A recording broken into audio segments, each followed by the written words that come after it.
Let's discuss your electrical substation installation. You're working with a 300 kV ampere transformer, stepping down from 13,200 volts to 220/127 volts, 3-phase.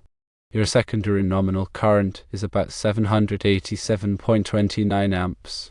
You have two 3-inch polyvinyl chloride conduits and are planning to run multiple conductors in parallel.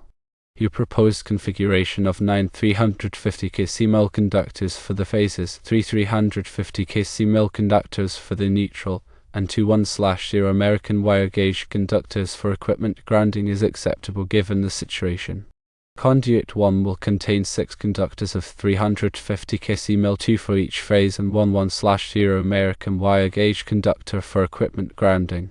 Conduit 2 will contain 6 conductors of 350 kcmil, 1 for each phase and 3 for the neutral, and 1 1/0 American wire gauge conductor for equipment grounding.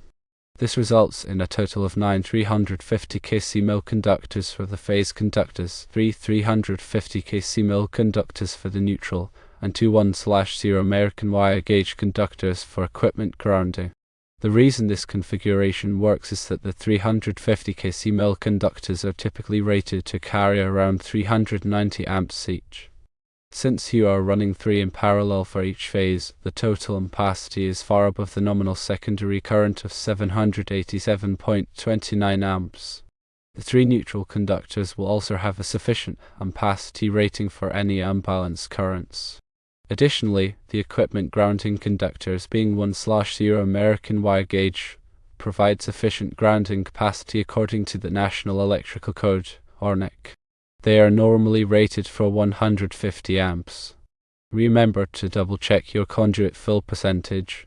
You need to make sure that the conductors inside the conduits do not exceed the maximum allowable fill as specified by the NEC. This is crucial for heat dissipation and safety.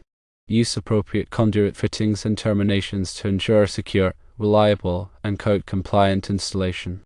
Securely ground the equipment grounding conductors to a grounding electrode system.